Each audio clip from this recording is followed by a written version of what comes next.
الصراط المستقيم صراط الذين أنعمت عليهم غير المغضوب عليهم ولا الضالين. بسم الله الرحمن الرحيم. الحمد لله رب العالمين والصلاة والسلام على أشرف الأنبياء والمرسلين وعلى آله وصحبه أجمعين. رب اشرح لي صدري ويسر لي أمري واحلل عقدة من لساني يفقهوا قولي. سبحانك لا علم لنا إلا ما علمتنا إنك أنت العليم الحكيم. اللهم أخرجنا من ظلمات الوهم وأكرمنا بنور الفهم وافتح علينا بمعرفة العلم وسهل أخلاقنا بالحلم واجعلنا ممن يستمعون القول فيتبعون أحسنه. اللهم اجعل أقوالنا وأفعالنا كلها خالصة لوجهك الكريم والحمد لله رب العالمين. Asy-Syairus Syalikin Quswat 151, terjemahan pada doa yang kita baca pada kuliah yang sebelumnya. Artinya, aku meminta peliharakan dengan nama Allah barang yang dikehendaki Allah Ta'ala itu, nescaya jadi, dan tiada barang yang dikehendaki Allah Ta'ala itu nescaya jadi, dan tiada kuat dan tiada kuasa melainkan dengan Allah Ta'ala. Telah memadalah Allah Ta'ala akan daku. Tawakal aku atas Allah Ta'ala akan barang yang kehendaki Allah Ta'ala itu. Tawakal aku atas Allah Ta'ala akan barang yang dikehendaki Allah Ta'ala itu nescaya jadi, dan tiada mendatangkan kebajikan itu melainkan Allah Ta'ala. Dan barang yang dikehendak Allah Ta'ala itu nescaya jadi, dan tiada yang memalingkan dan tiada yang menjauhkan kejahatan melainkan Allah Ta'ala. Telah memadalah Allah Ta'ala itu akan daku. Dan kafalah pun sama, memadailah, bahasa Arab kafa, memadalah ia akan daku. Dan mendengar Allah Ta'ala bagi barang siapa yang minta doa akan dia. Dan tiada kemudian daripada Allah Ta'ala itu tempat kehinggaan hajat dan ibadat dan ma'rifat, dan tiada yang lain daripada Allah Ta'ala itu tempat bersandaran dan menyerahkan. Dan telah menyuratkan Allah di dalam firman-Nya, sesungguhnya akulah dan Rasulkulah yang ghalib, yakni yang menolong lagi kuat, lagi gagah. Bahawasanya Allah Ta'ala yang kuat lagi mulia, dan aku meminta peliharakan dengan Allah Ta'ala yang maha besar. Dan aku minta tolong dengan Tuhan yang hidup, yang berdiri pada memeliharakan segala alam dan mendirikan ia akan dia pada segala perbuatannya. Dan Allah Ta'ala itu yang hidup dan yang tiada mati. Tuhanku, peliharakan olehmu akan kami dengan penglihatanmu yang tiada tidur, dan peliharakan olehmu akan kami dengan kudratmu yang kekal, yang sentiasa tiada putus. Tuhanku, beri olehmu rahmat akan kami dengan kuasamu atas kami, dan jangan engkau binasakan akan kami, padahal engkau tempat kami percaya dan tempat kami mengharapkan. Tuhanku, beri olehmu atas kami kasih sayang dalam hati segala hamba-Mu yang laki-laki. Ya Allah, Tuhanku, beri olehmu atas kami, beri apa? Kasih sayang. Bagikan manusia tu sayang di dalam hati segala hamba-Mu yang laki-laki dan hati segala-Mu yang perempuan. Maknanya doa supaya orang tengok kita jadi sayang kat kita. Dengan kasih sayang dan rahmat daripada-Mu, kerana Engkau yang terlebih kasih daripada orang yang kasih sayang. Habis. Itu terjemahan doa pagar diri Imam Ghazali yang kita baca pada minggu lepas. Dan ke-8, adat yang ke-8, apabila ia berjalan pada tempat yang tinggi. Kalau kita jalan, bila naik ke tempat tinggi, maka sunat ia mengucap takbir 3 kali. Bila naik tempat tinggi kita baca Allahu Akbar, Allahu Akbar, Allahu Akbar. Itu tiap-tiap kali kita naik tempat tinggi, sorak kita baca macam tu. Maka dibacanya tambah doa lagi, Allahumma lakas syarafu ala kulli syarafin wa lakal hamdu ala kulli halin. Allahumma lakas syarafu ala kulli syarafin wa lakal hamdu ala kulli hal. Artinya, hai Tuhanku, bagimu kemuliaan atas tiap-tiap yang mulia, dan bagimu puji atas tiap-tiap kelakuan. Dan apabila turun ia daripada tempat tinggi, bila menurun kenderaan kita naik, kita baca tu Allahu Akbar, Allahu Akbar, Allahu Akbar, Allahumma lakas syarafu ala kulli syarafin wa lakal hamdu ala kulli hal. Kita nak balik kampung macam tu, lalu kawasan bukit, naik bukit Gerik ke naik bukit mana, kita baca doa ni, Allahu Akbar, Allahu Akbar, Allahu Akbar, Allahumma lakas syarafu ala kulli syarafin wa lakal hamdu ala kulli hal. Bila turun, bila menurun pula, kita baca apa? Maka sunat ia mengucap tasbih, subhanallah, subhanallah, subhanallah. Waktu turun, subhanallah. Tu naik, Allahu Akbar. Dan apabila hasil di dalam hatinya takut akan sesuatu, kalau rasa takut dalam perjalanan kita tu, takut bahaya ke takut apa, maka sunat dibacanya Subhanallahil Malikil Quddus Rabbil Malaikati War Ruh Jallalta Samawati, Jallalta, baca Jallalta Samawati Bil Izzati Wal Jabarut. Itu bacanya Subhanallahil Malikil Quddus Rabbil Malaikati War Ruh Jallalta Samawati Bil Izzati Wal Jabarut. Artinya Maha Suci Tuhan yang mempunyai kerajaan yang Maha Suci, iaitu Tuhan segala malaikat dan segala roh, padahal engkau beri kebesaran akan 7 petala langit itu dengan kemuliaanmu dan dengan sifat jabarut, iaitu sifat qahar, kerah. Qahar itu sifat qahar, kerah dan gagah, yakni dengan kebesaranmu. Habislah 8 semua adab sebelum kita musafir. Adab musafir. Kemudian al-jumlatus tsaniyah fi adabil ihram minal miqati ila dukhuli Makkah. Bermula jumlah yang kedua pada menyatakan adab ihram daripada miqat hingga masuk ke Mekah, iaitu 5 adab.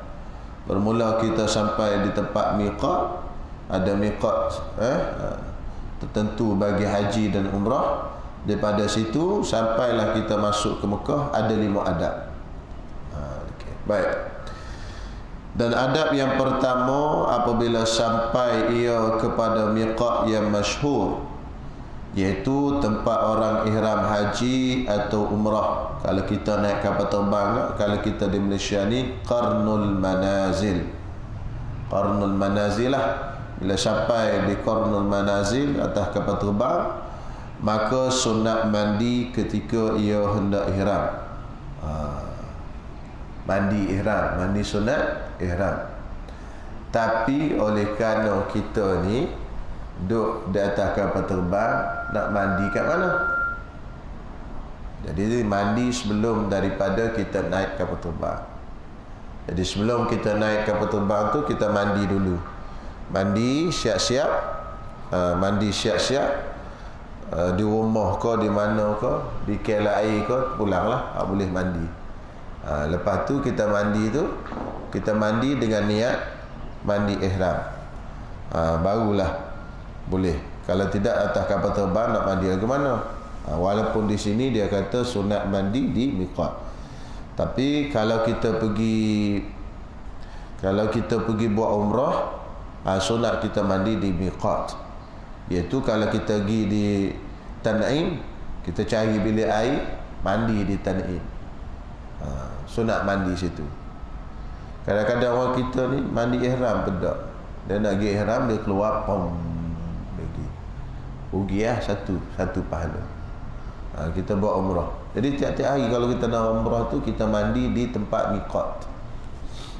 Kalau tak mandi tempat miqat pun sekurang-kurangnya mandi dulu sebelum pergi. Mandi di rumah ke, mandi di hotel ke. Jangan tak mandi. Rugi fadilat dia tu.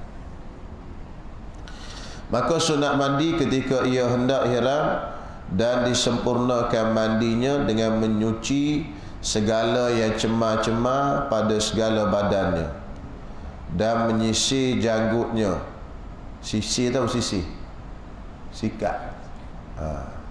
Sikat janggut. Lepas mandi tu sunat sikat janggut. Dan menyisir rambut kepalanya, dan mengerak kukunya, dan mengandam misainya. Tu ni tak buat lah kau ni. Gaduh nak balik Mekah, lepas niat pun balik lalu. Lepas mandi tu buat benda ni dulu. Sikat dulu. Kan kita nak masuk ihram, biar cantik lah. Ihram tu kita nak masuk ibadat. Bila kita nak masuk ibadat, biar jadi kemah, lawa, segak. Tu. Dan segala yang tersebut pada bicara taharah dahulu itu, pandang misai, sogi, apa semualah, sunat sebelum itu. Bermula miqat bagi haji itu pada orang yang di dalam Mekah, sama ada orang ahli Mekah, mana orang tempatan, dia memang asal orang negeri Mekah, atau lainnya, ataupun orang yang lain daripada orang Mekah, mana macam kita afaqi, dia panggil afaqi. Orang yang lain daripada Mekah dia panggil afaqi, orang yang dalam Mekah dia panggil makki. Jadi dua, afaqi, makki. Afaqi tu maksudnya orang luar Mekah. Macam kita ni panggil afaqi, kita pergi duduk di Mekah. Orang Mekah mana dia menetap di Mekah. Jadi miqat bagi orang yang duduk di Mekah ataupun orang afaqi, orang yang luar daripada Mekah, ni miqat haji, bukan miqat umrah. Miqat dia di mana? Iaitu negeri Mekah, di tempat itulah, dalam tu. Jadi dia niat di situ, tak payah keluar ke tanai mana untuk haji. Dan kata setengah ulama, sekalian tanah haram. Kata sekalian ulama, semua tanah haram tu miqat dia. Adapun miqat pada orang yang lain daripada orang yang di dalam Mekah, maka miqat orang yang datang dari negeri Madinah, Zulhulaifah. Zulhulaifah. Sekarang nama dia apa? Bir Ali. Zulhulaifah nama sekarang Bir Ali. Dulu Zulhulaifah. Maknanya kalau kita pergi buat umrah, kita pergi Madinah dulu, kita miqat di situ lah. Contoh kalau kita pergi travel sampai ke Madinah dulu. Jadi kita lepas pada Madinah nak masuk Mekah, kita lalu ke Zulhulaifah. Zulhulaifah tu sekarang namanya Bir Ali. Kita miqat, niat miqat di situ, di Bir Ali. Baik, dan dinamakan pula Bir Ali. Tu dia tu. Sekarang ni namanya Bir Ali, iaitu Bi'ru Ali, Bir Ali. Dan miqat orang yang datang dari Syam. Syam ni mana? Syria. Dan Mesir. Dan dari Maghrib. Maghrib ni apa? Maroko, iaitu Juhfah. Dinamakan sekarang dengan Rabigh. Sekarang nama Juhfah tu Rabigh. Tu miqat dia. Dan miqat orang yang datang dari laut Yaman, belah Yaman. Kita belah Yaman lah. Pasal kita lalu ke laut Cina, lautan Hindi, melalui tempat itu. Kita naik kapal terbang tu kan, kita melalui lautan Hindi, lalu ke Yaman dulu, kawasan tu, laut Yaman. Maka miqat orang yang datang daripada laut Yaman iaitu Yalamlam atau Jeddah. Jeddah ni nanti khilaf. Nanti kita akan jumpa dalam kitab Kifayatul Muhtadi, Jeddah ni miqat ke tak. Mengikut pendapat yang rajih, Jeddah ni bukan miqat. Nanti kita akan jumpa dalam kitab Kifayatul Muhtadi nanti. Jeddah tidak dimaksud dalam miqat. Jadi alam-lam lah. Jadi maknanya kita tak boleh miqat di Jeddah. Kita turun kapal terbang tu ke airport Jeddah tu kan, kita niat kat situ, tu tak boleh. Walaupun ada disebut di sini, tapi nanti kita akan jumpa di kitab Kifayatul Muhtadi.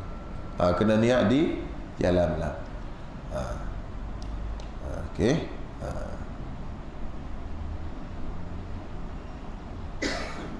Dan mikot orang yang datang dari darat Yaman. Ni kita ni. Tadi bukan daripada laut, daripada darat kita. Darat Yaman dan daripada darat Mekah, daratan Mekah, maka iaitu Qarnun manazil lah. Itu. Kita ni. Silap. Jadi jalan-jalan tu di laut, kita daratan. Melalui daratan belah Yaman. Situ kena mikot. Dan mikot orang yang datang daripada masyrik. Masyrik ni apa? Timur. Iaitu Zati Arkim, belah timur Mekah. Timur Mekah ni apa? Iraq lah. Belah Iraq sana tu timur Mekah. Dari tempat mikot dia apa? Zati Arkim, dan dinamakan sekarang akan Sail. Itu mikot. Nanti insya-Allah kita baca detailnya dalam kitab Kifayatul Muhtadi. Ini disebut secara ringkas. Dan adab yang kedua bila kita ihram, bahawa menanggalkan segala pakaian yang meliputi badan. Tak boleh pakai benda hak meliputi. Dan hendaklah ia memakai kain seperpinggangan, kain di pinggang, dan selendang yang putih keduanya itu sunat. Warna putih itu sunat. Dan sunat ia dahulukan daripada ihram itu memakai bahu-bahuan. Sebelum kita ihram pakai perfume dulu. Orang kata macam mana ustaz pakai perfume? Bukankah dalam ihram tak boleh pakai perfume? Dia pakai tak boleh. Sebelum ihram tak apa. Lepas tu kalau kita pakai masa ihram ada bau. Ada bau tak ada masalah. Dia yang tak boleh pakai. Mana sebelum kita ihram kita pakai siap-siap. Lepas tu masa ihram tu ada bau, tak apa, biar lagi ya.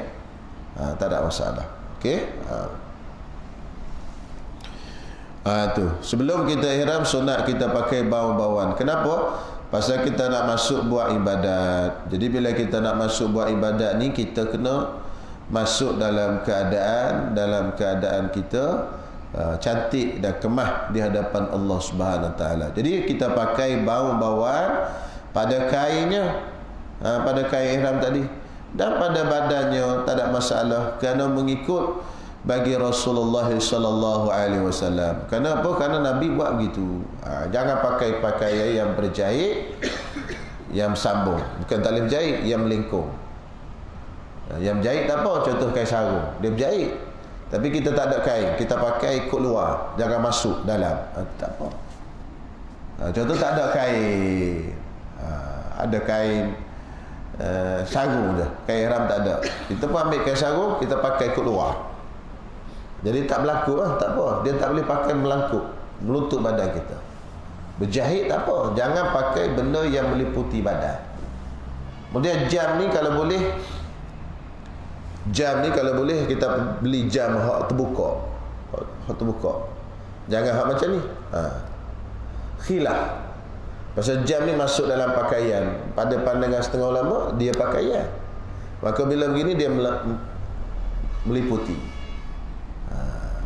Jadi itu. Ada pohon ni perhiasan. Cincin lah. Jadi jam tu ada khilaf ulama. Jadi untuk mengelakkan khilaf tu kita jangan pakailah. Kalau boleh pakai. Tapi kalau pakai pun ada juga ulama yang membenarkan. Tapi khilaf, ada khilaf. Ada Syekh Zakaria Bila, salah seorang ulama besar tanah haram, nulis kitab berkenaan pakai jam. Boleh ke tak boleh jam yang melengkuk tu pada waktu kita tawaf, pada waktu kita ihram. Maka sunat sembahyang 2 rakaat sunat ihram. Lepas pada kita buat tu semua tu tadi, pakai bau-bau apa semua, kita pun sembahyang sunat ihram. Tapi sunat ihram ni sunat yang tak boleh buat pada waktu haram. Lepas asar tak boleh, lepas subuh tak boleh. Pasal dia termasuk daripada sunat yang tidak berwaktu. Sebab dia kemudian kita semayang dulu baru kita niat ihram. Maka pada waktu haram kita tak boleh semayang sunat ihram. Dan dibaca pada rakaat yang pertama itu, kemudian daripada Fatihah qul ya ayyuhal kafirun, Dan pada rakaat kedua kemudian daripada Fatihah qul huwallahu ahad. Ramai orang sembahyang sunat ihram lepas asar. Itu tak boleh lepas asar. Pasal dia termasuk dalam pada sunat yang sebab dia kemudian. Jadi bila sebab kemudian tak boleh dibuat pada waktu yang haram. Yang 5 tu kita belajar.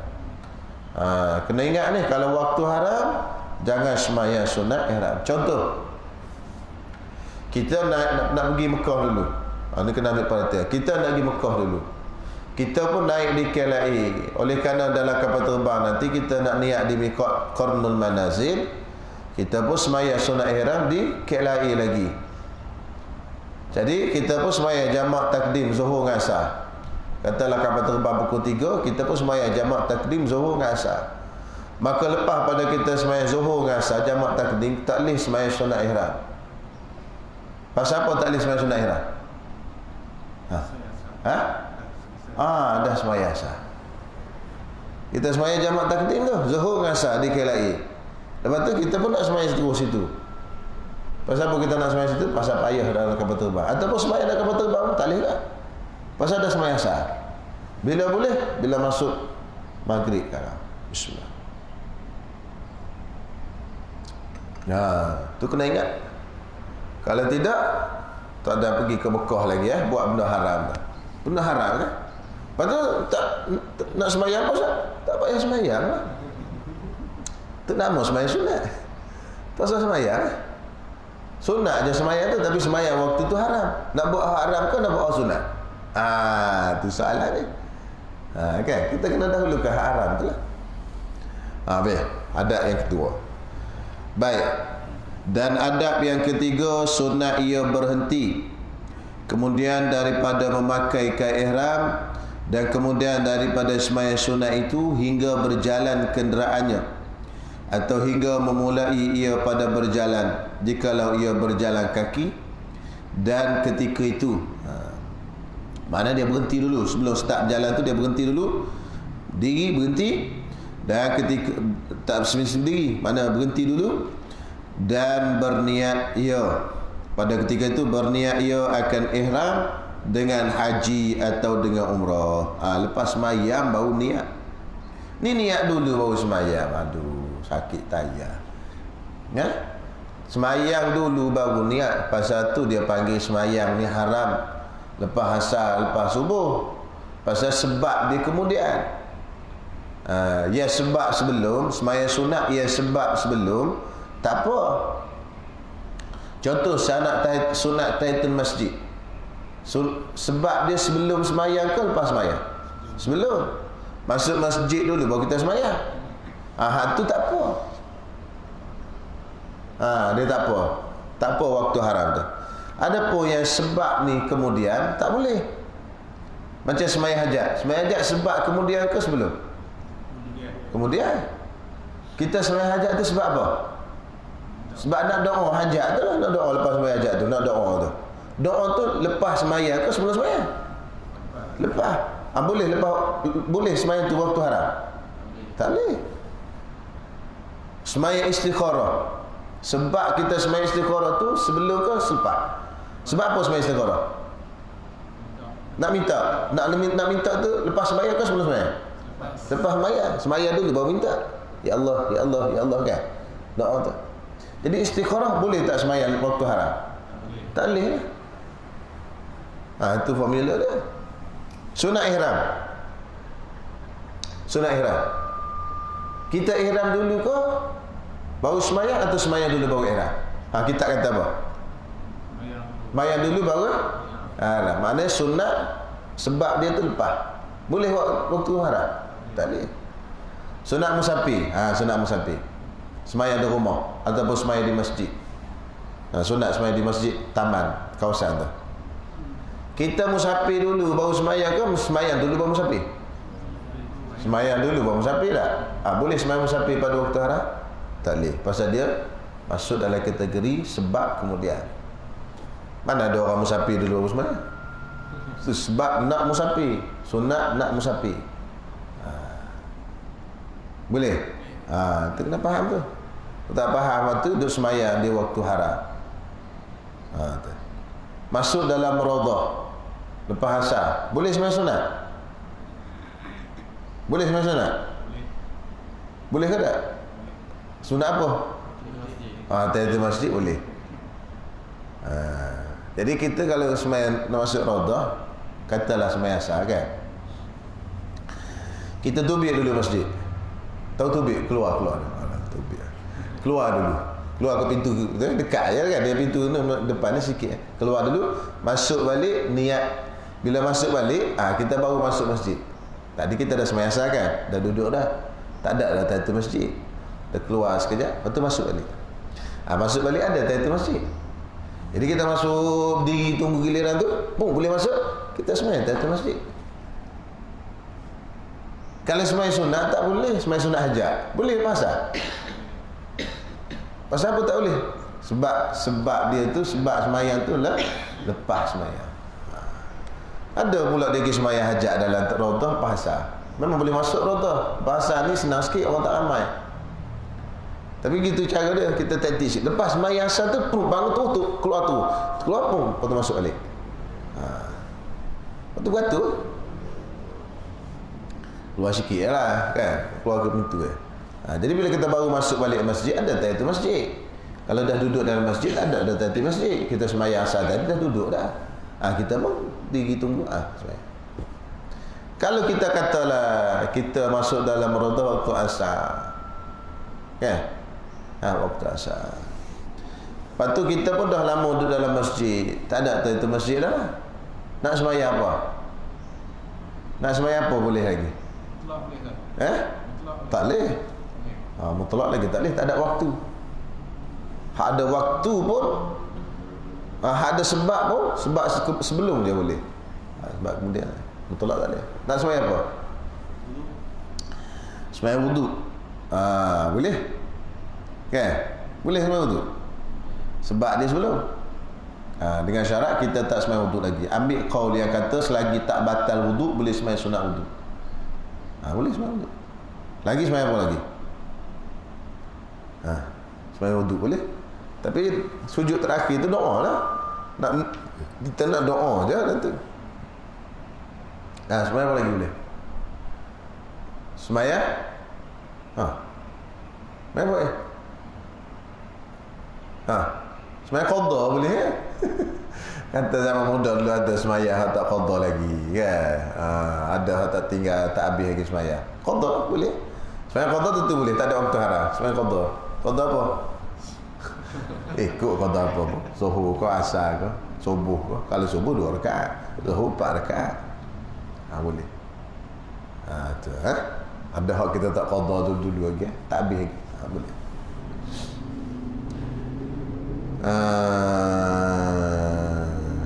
Macam mana niatnya? Seperti diucapnya dengan lidahnya dan diniatkan dengan hati. Nawaitul hajja wa ahramtu bihi lillahi ta'ala.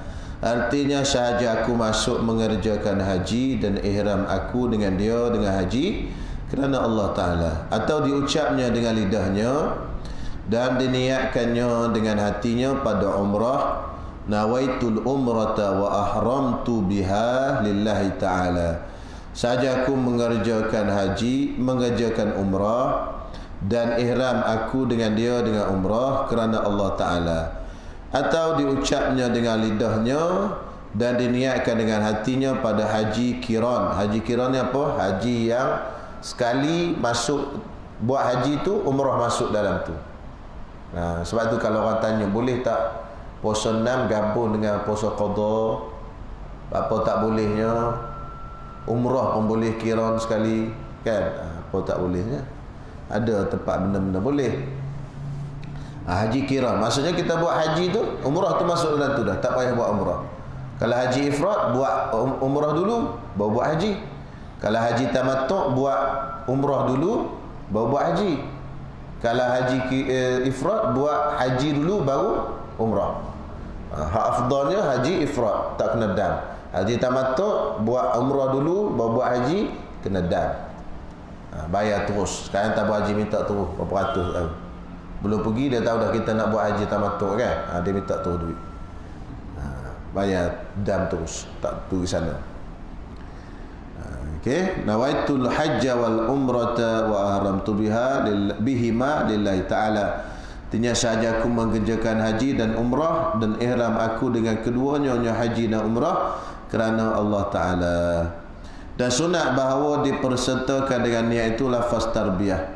Jadi lepas tu talbiyah. Sekali dengan niat tadi kita talbiyah, iaitu diucapnya labbaik Allahumma labbaik, labbaik la syarika laka labbaik, innal hamda wan ni'mata laka wal mulk la syarika lak. Wallahu a'lam. Lepas pada kita niat tu talbiyah lah.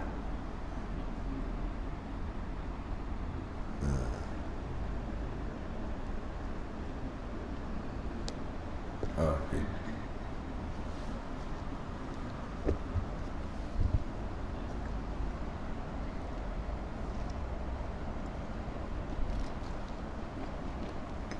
Gelak nak hujan ke?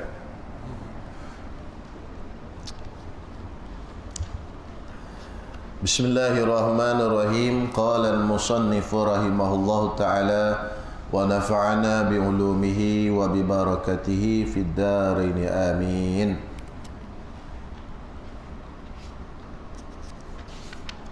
Allah.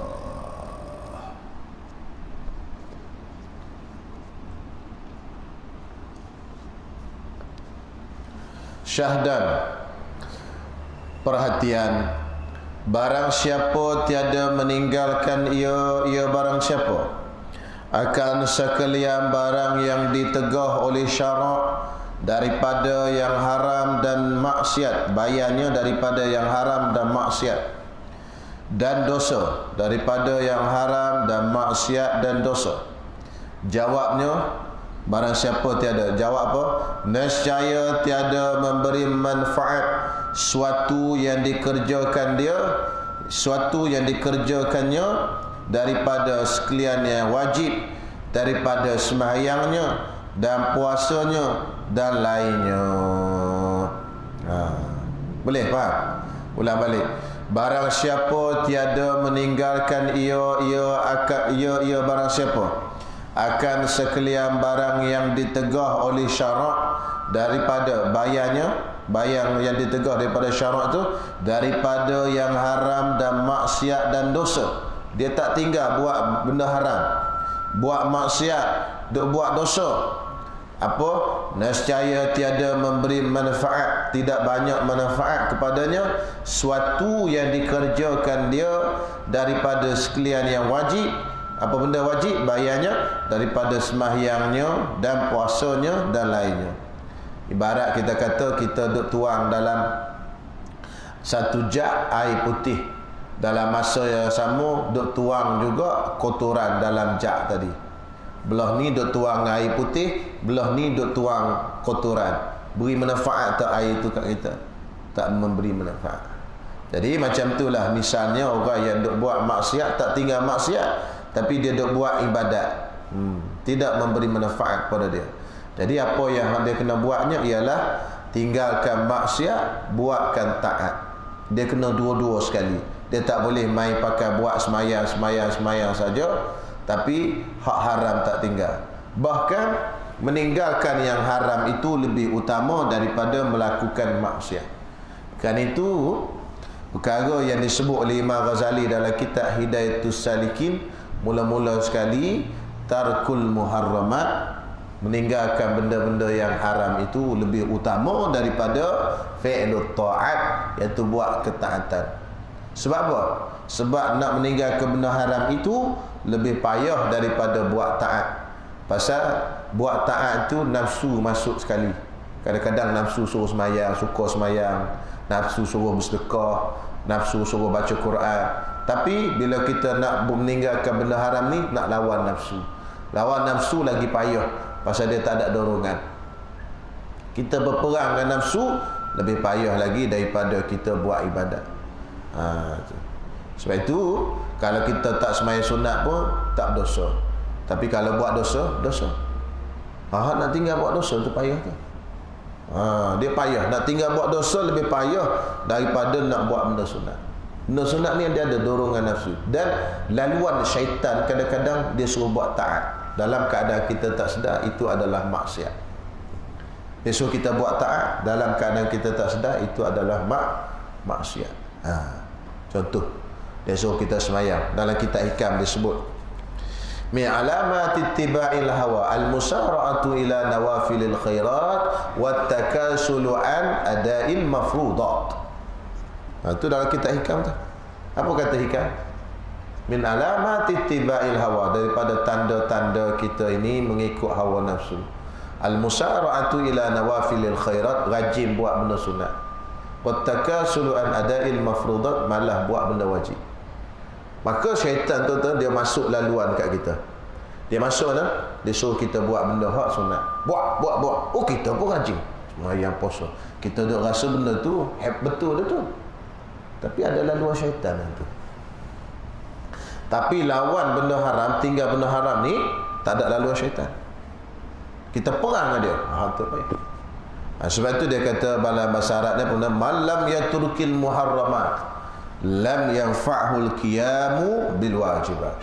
Selama mana siapa yang tidak meninggalkan benda yang haram, tidak memberi manfaat kepada dia benda-benda ketaatan, tak ada manfaat. Sebab itu sabar ada 3 darjat. Sabar ada 3 darjat. Sabar hak pahala 900, sabar pahala 600, sabar pahala 300. Sabar hak pahala 900 ialah sabar meninggalkan benda haram. Pasal tinggalkan benda haram ni payah. Pahala dia 900. Sabar pahala dia 600, iaitu sabar buat ketaatan. Pasal taat ni senang sikit. Sabar hak pahala 300, sabar ditimpa musibah. Tu ramai orang boleh sabar. Sabar nak tinggal benda haram tu payah. Itu pahala paling besar, 900.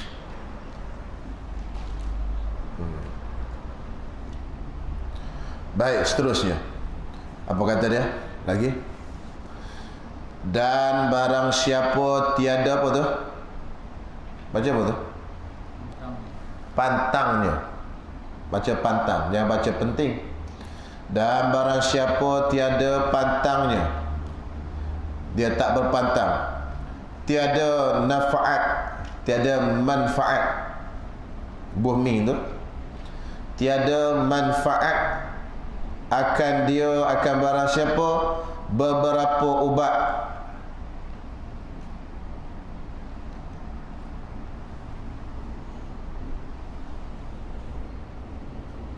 Beberapa ubat. Habis kat tu. Sambungan daripada ayat tadi. Jadi kesimpulannya dia kata apa? Barang siapa tiada pantangnya, tiadalah manfaat akan dia beberapa ubat. Walaupun dia makan ubat tapi tak pantang, ada manfaat tak? Tak ada manfaat. Kecil mani, makan ubat kecil mani tapi dia makan mani, ada manfaat ke tak? Tak. Ini misal lagi. Hak tadi ustaz sebut apa benda? Ibarat dalam satu jak. Apa mikrofon ini macam ni ni?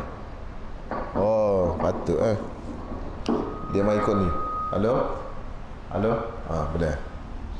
Ibarat tadi, ibarat tadi dalam satu jak kita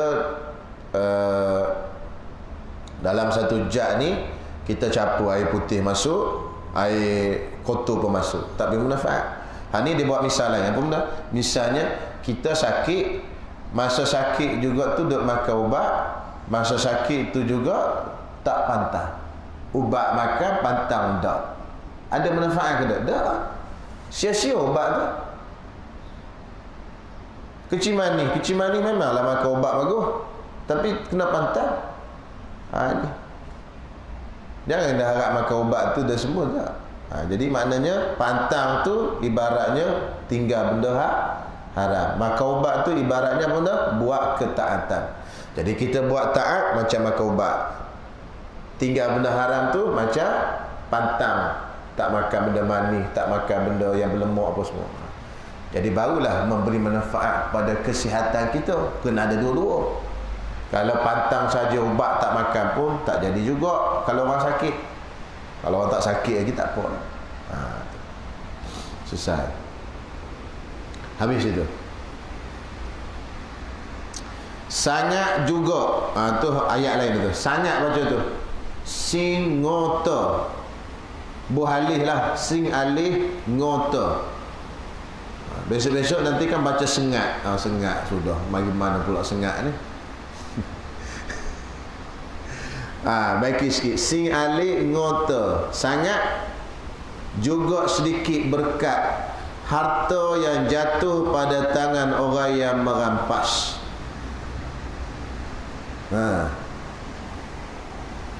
Sangat sedikit berkat harta yang jatuh, yakni harta yang ada pada tangan orang yang merampas, yakni pencuri. Maka inilah demi Allah Tuhan, demi Allah Tuhan, umur seorang yang ghafilin, yang lalai dan bimbang dengan dunia dan lupa kepada akhirat, sungguhnya telah dirampah orang akan dia. Siapa rampah umur kita? Dunia rampah umur kita. Siapa rampah umur kita? Harta rampah umur kita. Dia rampah umur kita, hilanglah berkat kita. Umur kita ni harta kita. Tiba-tiba orang rampah harta kita. Siapa rampah? Iaitulah dunia. Pasal apa? Habis umur kita duk fikir ke dunia. Dunia ni ibarat bayang-bayang. Dengar elok-elok. Dunia ibarat bayang-bayang. Makin dikejar, makin tidak dapat. Kalau kamu lagi, dia ikutmu. Bayang-bayang, kejar dapat. Kejar tak dapat. Tapi kalau kita lagi, dia dah ikut belakang. Dia tak pisah dengan kita. Lagu tu dunia. Dunia ibarat bayang-bayang, makin dikejar dia lagi. Kalau kita lagi, dia ikut kita. Maka dunia kena lari daripada dia. Dia ikut kita. Kena jual mahal dengan dia ikut insya-Allah. Kalau awak ikut dia, tak nak mari kita. Sebab tu wali-wali Allah dunia mari dunia kat dia. Pasal dia tak nak. Dia kena jual mahal. Macam perempuan juga. Perempuan kalau jual mahal baru dia mari. Kalau kita tak jual mahal, dia begitu. Jadi orang perempuan macam dunia, makin kita jual mahal, makin dia mari. Dunia kena jual mahal. Kalau tak jual mahal, dia tak mari. Tak sedar risau dunia. Allah Ta'ala siap dah kat kita. Risau apa benda Allah Ta'ala siap. Tak. Kita naik kapal terbang boleh percaya ke juruterbang. Naik kapal terbang duduk atas langit, percaya kat juruterbang. Percaya dah. Takkan tak percaya ke Tuhan? Hak bagi rezeki. Nah, Tuhan dah tetap dah. Percaya tak jatuh ni? InsyaAllah tak jatuh. Dah. Padahal tak tahu pun siapa nak depan. Pernah tengok juruterbang? Tak pernah tengok. Manusia ke apa tak ada depan. Laki ke perempuan tak tahu. Islam ke apa tak tahu. Tak pernah tengok pun kapten kapal terbang. Naik pun percaya, confident tak jatuh insya-Allah. Yakin. Padahal tak tengok. Allah Ta'ala kita kenal dengan sifat-sifatnya, takkan tak yakin. Antara sifat Allah Ta'ala Ar-Razzaq, pemberi rezeki. Takkan kita tak yakin Allah Ta'ala bagi rezeki. InsyaAllah tak payah dia kejar, InsyaAllah dia datang. Buat sekadar kesuruh Allah Ta'ala. Kalau Allah Ta'ala suruh cari rezeki, cari ya. Tak payah dia tumpu dunia. Sebab apa? Sebab kena ingat 3 dosa pertama berlaku di dunia. 3 dosa pertama, kena berhati-hati dengan dosa ni. Dalam dunia ni 3 dosa pertama berlaku. Yang pertama, dosa takabur. Siapa? Berlaku kepada iblis. Sombong, tak nak sujud kepada Adam. Dia kata apa? Ana khairum minhu khalaqtani min narin wa khalaqtahu min tin. Aku lebih baik daripada dia. Dia tu buat daripada tanah, aku buat daripada api. Itu dosa pertama. Kena tinggalkan daripada. Dosa kedua iaitu tamak.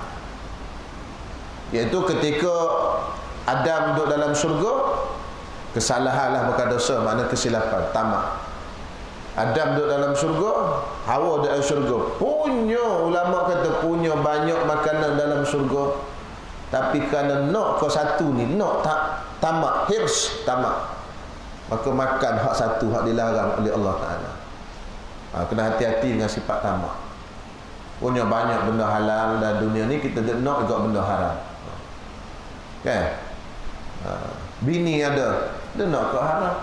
Harta halal ada, nak ke harta haram.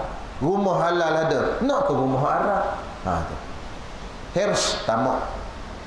Tu. Yang ketiga, dengki, hasad dengki,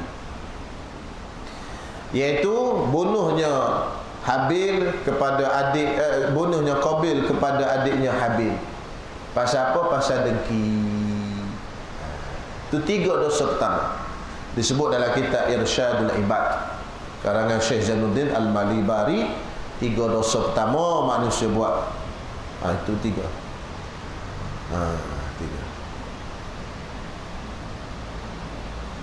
Jadi kenapa Qabil bunuh Habil? Pasal dengki. Ikut setengah riwayat, Qabil kena menikah dengan Labuda. Habil nikah dengan Iklimah. Jadi dia kena pasangan, kan Hawa ni bersalin kembar, laki perempuan. Jadi Qabil dia keluar bersama dengan Iklimah, Habil dia keluar dengan Labuda. Jadi Habil tak boleh kahwin dengan Labuda, Habil kena kahwin dengan Iklimah. Qabil pula kena kahwin dengan Labuda. Tapi Labuda ni tak berapa lawa, Iklimah lawa. Itu dia, lawa ni yang main lah. Lalu Qabil marah. Dia kata, pasal apa aku dapat hak tak lawa, aku nak hak lawa. Itu dia. Lalu dia nak ke Iklimah, kata tak boleh lah. Lalu bergaduh. Allah Ta'ala suruh korban. Korban. Tak puas hati, Allah Ta'ala tak terima korban dia, dia bunuh adik dia, mati. Itu pembunuhan pertama dalam dunia. Puncanya dengki. Itu 3 dosa utama dah. Kena berhati-hati dengan 3 dosa utama. Pasal apa Allah Ta'ala buat? Apa hikmah Allah Ta'ala buat 3 ni dosa utama? Maksudnya ni hak besar sekali, kena jaga. Takabur, jangan. Kalau kita takabur habis, kita tengok orang habis tak kena berlaku, habis tak betul berlaku, kan? Kita je mulia. Itu maya. Wallahu a'lam.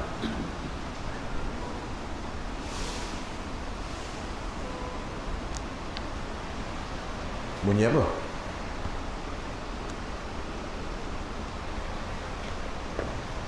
Okey, baik. Bismillahirrahmanirrahim. Ni muka surat apa? 1, 3.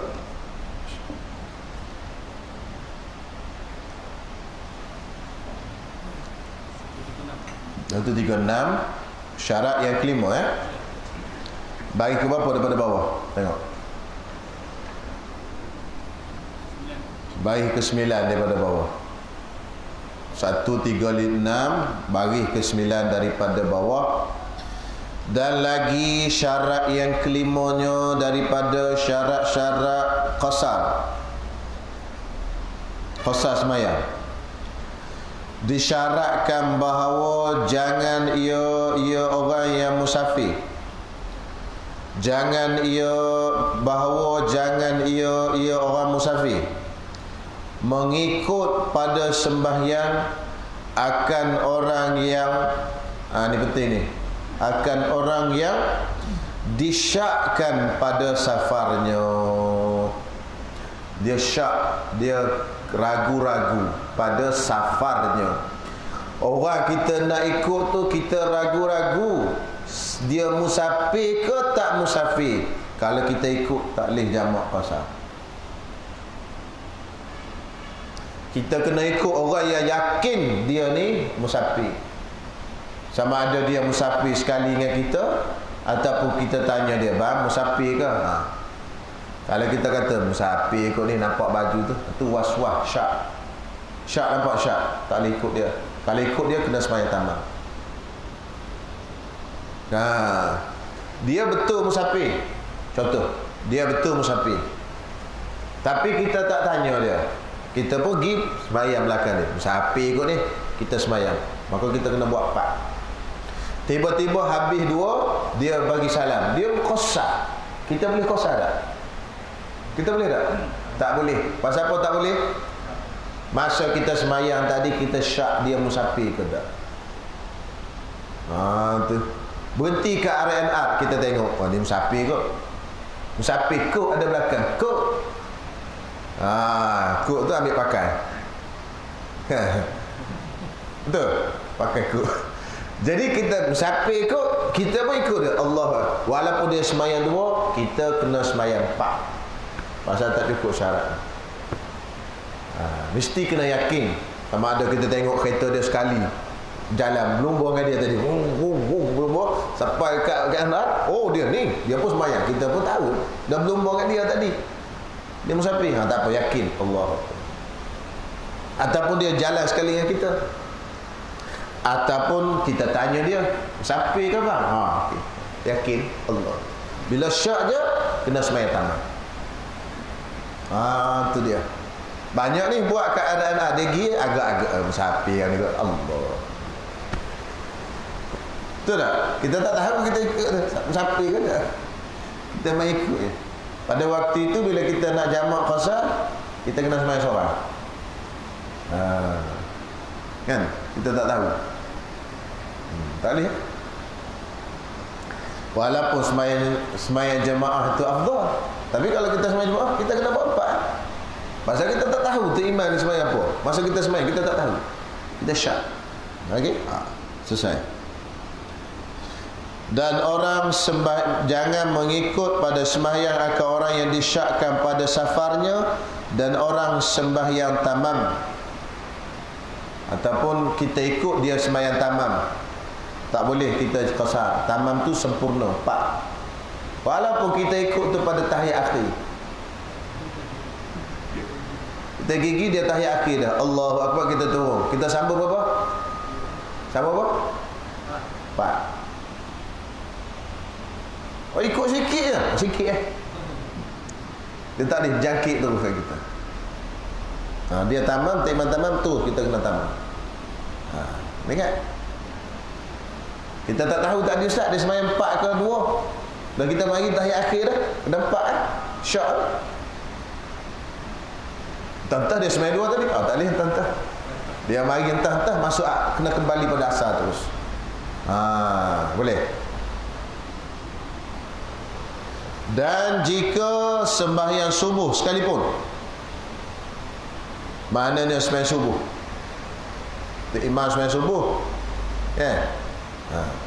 dia nak sembahyang qasar zuhur 2 rakaat, tak boleh. Lagu mana tak tahu lah. Subuh kan zuhur tu qadha lah kot. Tak boleh. Tak boleh. Sembahyang subuh tu tamam. Walaupun dia sembahyang 2. Makmum belakang nak sembahyang zuhur qasar. Bagaimana kena buat? Makmum kena sembahyang apa? 4. Walaupun tu imam sembahyang 2. Dua aku qasar zuhur ni katanya. Tu imam pula qadha subuh. Kawan ni qadha subuh. Saya qadha subuh tak sembahyang subuh ni tadi. Dikau okey. Allahu Akbar. Saja aku sembahyang fardu zuhur, qasar 2 rakaat kena tanah. Tak boleh. Qasar apa kawan ni sembahyang tamam? 2 sama-sama 2. Tak, bukan sama 2 tu isu tu. Tamam. Dia tamam, kita kena tamam. Dia tamam 2, kita kena tamam 4. Lagu mana pula nak ikut orang tak sembahyang subuh? Mana tahu tadi dia sembahyang subuh tak sah. Tadi dia sembahyang subuh tak sah. Macam mana? Dia bangun, dia terus sembahyang. Lepas tu, tengah hari baru teringat. Weh, mimpi malam tadi. Oh, dia terlupa dia mimpi. Mimpi gomo lah, mimpi keluar mandi. Tak mandi wajib. Dia mandi, kena sembahyang balik lah sembahyang tadi. Dia pun kata, saya sembahyang subuh ni. Tak apa, saya dah mau qasar tu lah. Tak boleh. Kalau dia solat sunat. Kalau dia solat sunat. Solat sunat? Maksudnya macam kan diikut orang dia maksudnya orang tu faham sunat. Dia nak qasar. Sunat tu tamam ke?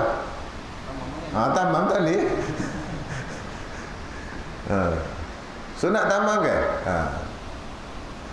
Betul tak? Sunat Ada qasar tak sunat? Tak ada kan? Jadi maknanya dia syarat tak boleh ikut orang tamam. Tu ya. Tak kira tamam tu sembahyang sunat ke fardu. Tak boleh. Jadi sunat tu dah pasti. Kalau sembahyang sunat dia tak ada qasar. Sunat tamam semua. Baik. Maka jika mengikut akan dia, akan siapa? Akan orang yang tamam tadi, atau orang yang disyakkan orang musafir itu, atau akan orang yang disangkakan dia musafir. Semula. Maka jika mengikut akan dia, akan orang yang sembahyang tamam, atau akan orang yang disangkakan dia musafir, kau orang tu tiba-tiba nyata mukimnya, dia syak ni musafir ke tak, tiba-tiba nyata mukimnya, wajib disempurnakan sembahyang itu. Adapun jika sangka ia akan imamnya musafir, tetapi syak ia pada qasar imam itu, harus ia qasarkan sembahyangnya jika imamnya qasar, dan tiada mengapa jika makmum ta'likkan niatnya. Jadi dia, adapun jika sangka ia akan imamnya musafir,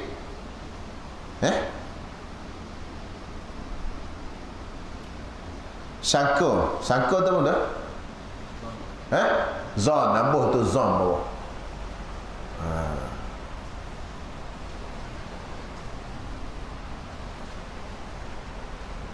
Pasal dalam fiqh boleh pakai zon, Semula baca. Adapun jika sangka, yakni zon, ia makmum tadi tu, makmum musafir tu akan imamnya musafir, dia sangka berat. Zon tu sangka berat. Ni musafir ni tak duduk berlumba dengan aku tahu jalan, sangka berat lah. Yakin ni tanya musafir ke? Tu yakin tu. Tu sangka berat. Dia sangka berat tu. Tetapi syak ia pada qasar. Tapi dia tak tahu tu imam ni sebenarnya qasar ke bertamam. Macam ni dia pun ikut Allahu Akbar. Maka harus ia qasarkan sembahyangnya jika imam qasar. Kalau tak imam qasar dia boleh qasar.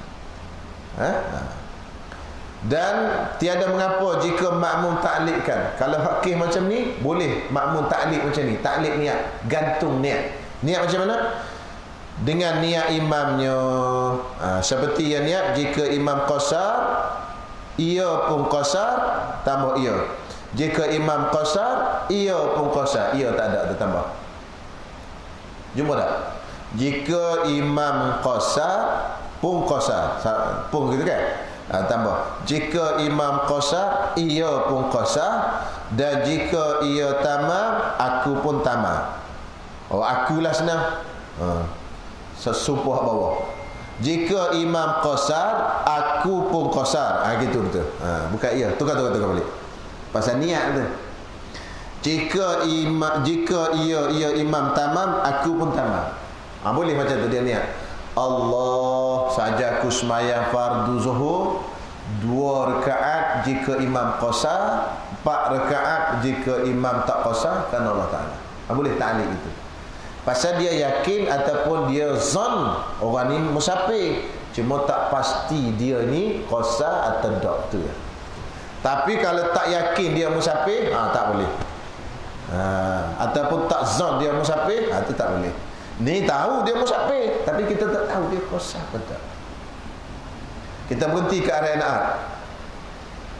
Tadi tengok dia berjalan sekali kita duk follow kereta daripada LPT ke, daripada Jerangau lagi. Sampai ke Gombak, dia pun berhenti sembahyang. Kita pun berhenti. Memang tu zon tu musafir. Boleh niat ta'lik macam ni. Boleh?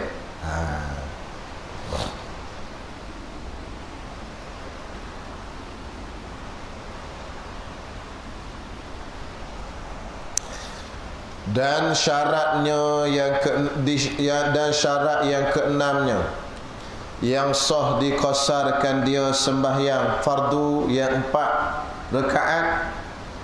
Syarat yang keenam tu yang sah. Yang tu kembali kepada sembahyang. Sifatnya sifat. Yang tu sifat. Mausuf dia apa? Mausuf dia mahzuf. Jadi takdirnya apa benda? Sembahyang yang sah diqasarkan. akan dia sembahyang. Itu cara baca kitab Arab, kitab Jawi. Yang tu mausuh dia sifat, yang tu sifat dia panggil. Jadi mausuh dia mana? Mausuh dia mahzuf, takdirnya ya, syarat yang keenamnya sembahyang yang sah dikosarkan dia sembahyang. Sembahyang yang sah dikosarkan dia sembahyang fardu yang 4. Yang 4 rakaat seperti zuhur dan asar dan isya. Lagi yang tunai atau qada, tak kisahlah tunai atau qada, tak apa. Tapi kalau qada tu nak qasar, syaratnya apa? Yang luput sembahyang tu, yang luput, yang tertinggal, yang tinggal pada safar yang harus qasar padanya. Maka tafriq, tiada harus diqasarkan maghrib atau subuh. Tak boleh qasar sembahyang maghrib atau subuh. Satu. Dan ataf pada tiada harus. Dan tiada harus juga, maksud dan takdirnya, dan tiada harus yang dinazarkan dia. Yang tu mausuf, yang tu sifat, mausuf dia hazaf, takdirnya sembahyang yang dinazarkan dia sembahyang. Orang tak boleh qasar. Sembahyang nazar. Walaupun sembahyang nazar tu fardu, tapi tak boleh qasar. Contoh macam mana? Contoh sembahyang nazar macam mana? Cari contoh. Ya. Sembahyang nazar apa? Sembahyang nazar ni apa? Sembahyang sunat, hukum asalnya. Bila nazar jadi apa? Jadi wajib. Boleh tak sembahyang wajib tu tadi nak qasar? Boleh tak? Tak boleh, pasal dia bukan sembahyang maktubah, sembahyang fardu. Contoh, dia menazar, sekiranya aku dapat anak lelaki, wajib ke atas aku, ataupun aku menazar, kan, untuk sembahyang duha tiap-tiap hari 4 rakaat. Maka jadi apa dia? Kalau dia kata begitu, jadilah nazar dan wajiblah sembahyang duha ke atas diri dia 4 rakaat setiap hari. Dia tinggal jadi apa? Jadi dosa. Jadi sembahyang fardu ada 2. Pertama maktubah, yang kedua manzurah. Maktubah tu hak Allah Taala wajib, ada 5 waktu. Yang kedua manzurah, hak tu kita wajib ke atas diri kita. Jadi walaupun sembahyang duha tadi 4 rakaat wajib ke atas diri kita, kita musafir, boleh tak 4 tadi jadi 2? Tak boleh. Itu maksud dia tiada boleh yang dinazarkan dia. Maghrib, subuh tak boleh qasar. Yang dinazarkan dia pun tak boleh qasar. Kena hasar. Walaupun sama-sama wajib. Zuhur pun wajib, boleh qasar. Tapi apa benda duha tadi wajib tapi tak boleh qasar. Jadi sembahyang wajib ada 2. Pertama maktubah, kedua manzurah. Maktubah tu hak Allah Taala wajib 5 waktu. Manzurah hak kita wajib ke atas diri kita. Nazar. Manzurah tu nazar. Dan segala sunat, segala sunat tak boleh qasar. Macam Pak tanya ni, boleh qasar ke sunat? Tak boleh. Qasar tak ada sunat. Dan tak boleh lagi apa tiada harus. Tiada harus tu tak boleh. Semula baca pakar Maka tiada harus diqasar. Tengok bagi kedua. Maka tiada harus diqasarkan maghrib atau subuh. Dan ataf kepada tiada harus. Dan yang dinazarkan dia, iaitu sembahyang sunat yang dinazarkan dia. Dan ataf pada tiada harus lagi. Dan tiada harus segala sunat. Tidak harus apa benda qasarkan sembahyang sunat. Dan ataf pada tiada harus lagi. Dan qada yang luput pada hadar. Tadi qasar. Qada, sembahyang qada yang tertinggal pada hadar. Hadar lawan apa? Lawan safar. Hadar ni tak musafir. Lawan dia safar, musafir. Ingat tu baca kitab. Kalau jumpa hadar, hadar tu lawan dia safar. Kalau bohia belakang hadari jadi. Islam hadari. Hadar maksudnya lawan pada safar. Safar musafir, hadar tak musafir. Maksudnya macam mana? Katalah kita ni duduk di sini, sekarang ni kita tertinggal sembahyang zuhur. Tak sembahyang zuhur. Satu hari kita pun musafir, kita nak qada sembahyang zuhur hak kita tertinggal sekarang ni. Boleh tak kita qada 2 rakaat? Tak boleh, pasal kita tinggal zuhur tu dalam waktu hadar. Faham tu? Alhamdulillah. Boleh je lah. Hak bolehnya kita tertinggal dalam safar, qada pun dalam safar, walaupun safar hal lain. Contoh kita safar, musafir nak pergi ke Johor baru ni, tinggal sembahyang apa? Sembahyang asar. Tinggal sembahyang asar dengan zuhur, tak jamak qasar. Lepas tu kita pun musafir pergi ke Kedah. Nak qada hak tu boleh jamak qasar. Pasal tu tinggal dalam safar, qada pun dalam safar. Adapun tinggal hak tu dalam safar, kalau balik bawa qada, sampai ke tempat kita qada. Boleh tak kita qada 2-2? Kena buat apa? 4-4. Pasal tinggal dalam safar, qada dalam hadar. Tinggal dalam hadar, qada dalam safar, 4 juga, tamam juga. Tinggal dalam safar, qada dalam hadar, tamam juga. Hak boleh qasarnya ialah tinggal dalam safar, qada pun dalam safar. Hadar safar tamam, tamam safar qada. Balik. Hadar safar tamam, safar hadar tamam, safar baru boleh qasar. Pening ke tak tahu Pening? Tak pening, senang gitu.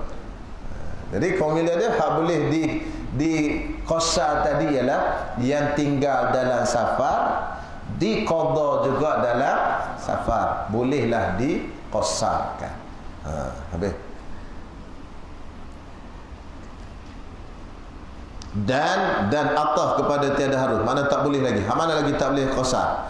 Yang disyak pada keadaannya luput pada safar atau pada hadar. Syak, ni aku tinggal waktu hadar ke safar ya, maka tak boleh qasar. Kenapa kena tamam? Kerana ihtiyat. Apa ihtiyat? Berhati-hati. Kalaulah tu tamam, kita sembahyang tamam. Kalau benda tu luput pada waktu safar, tak ada masalah, tamam. Kan?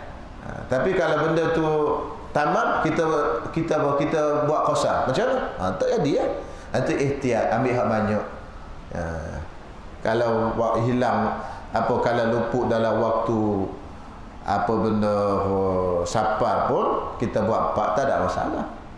Kalau luput dalam waktu hadar pun kita buat 4, memang kena buat 4. Itu dia panggil kerana ihtiyat, berhati-hati dan bercermat.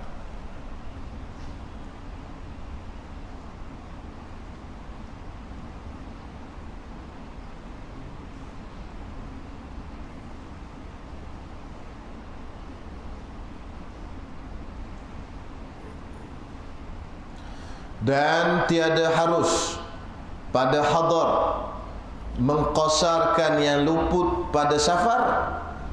Yang harus pada safar, sifat safar tadi, sifat safar yang harus diqasarkan padanya. Kita dah tahu dah safar yang harus qasar tu mana? Safar 2 marhalah, safar yang bukan maksiat pun semua, itu maksud dia. Tak harus, mana tak boleh. Tiada harus pada hadar mengqasarkan yang luput, yang tertinggal pada safar yang harus diqasarkan padanya. Seperti sebut tadi lah. Maksudnya sembahyang tu tertinggal pada safar, tapi diqada pada hadar, tak boleh diqasarkan. Yang tertinggal pada hadar, qada pada safar pun tak boleh diqasarkan juga. Hak bolehnya dalam safar, qada dalam safar juga. Luput dalam safar, qada pun dalam safar. Dan harus pula pada safar yang harus, sifat bagi safar itu yang harus padanya qasar. Apa syaratnya? Tu syaratnya hak disebut dah lah. 2 marhalah, safar itu tak maksiat dan sebagainya. Lepas tu ada qasar tempat tertentu, hak boleh kita belajar tadi. ia jamak zuhur dengan asar. Yakni disembahyangkan dua fardu itu pada satu waktu. Sama ada dikosar keduanya. Zuhur dengan tadi dikosar. Pendek dua-dua. Jamak dan kosar. Atau salah suatu daripada atau salah suatunya, ataupun zuhur kosar, asar tamam. Kok dia nak buat lagu tu?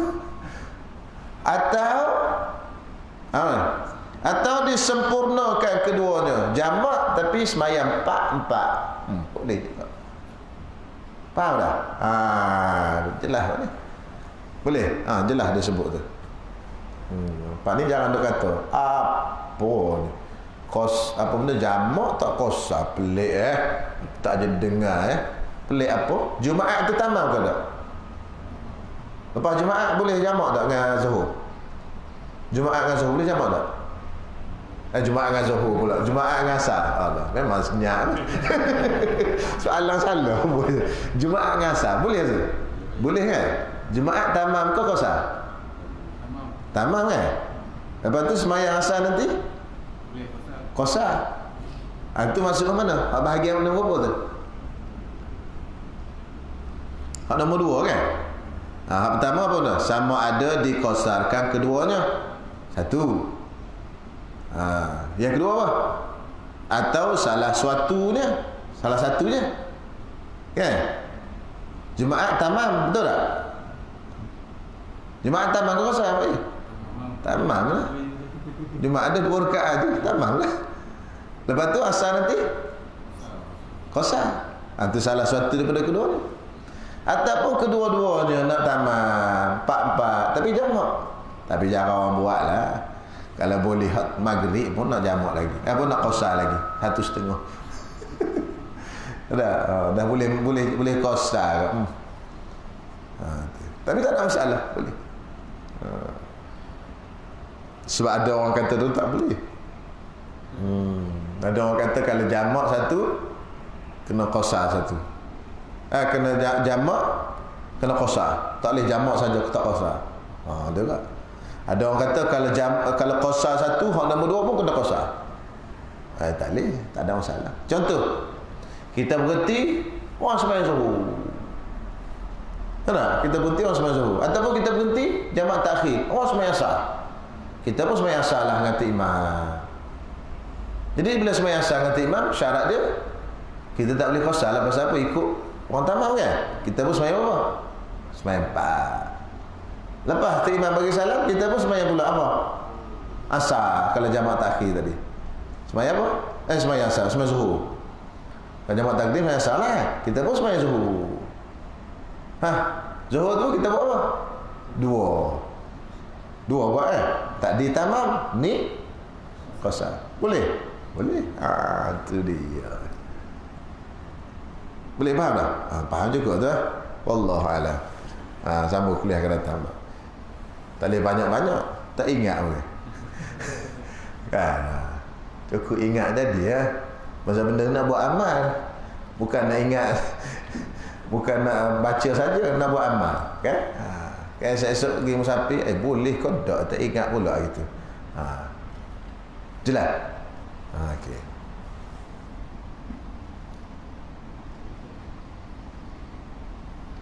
Okey, insya-Allah sambung wallah. Ada soalan? Mana penanda ni? Tak ada tanda. Jarak di antara dua dua waktu tu, dua semayang. Kalau jamak takdim wajib mualat. Jamak takdim. Kita akan jumpa nanti, tapi jawab dululah. Tak apalah, kita jawab dulu soalan, tak apa. Kalau jamak takdim wajib mualat. Apa makna mualat? Maksudnya jangan selang lama antara semayang tu. Apa jamak takdim?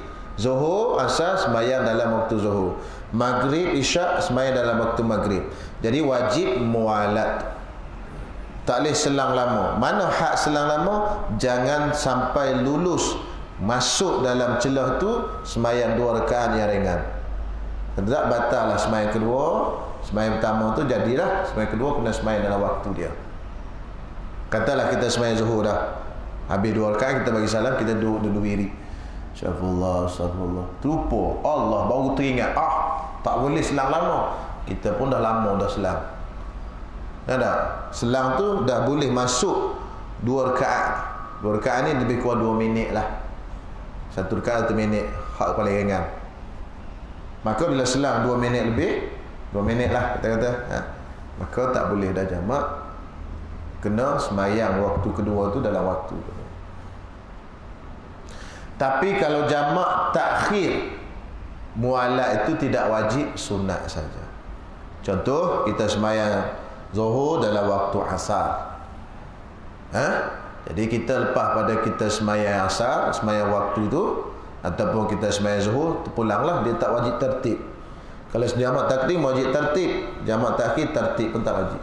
Lepas pada kita semayang yang pertama tu, kita nak duduk minum teh, minum kopi tu tak apa. Lepas tu baru kita semayang kedua, tak apa. Dia tidak wajib mualat dan tak wajib tertib.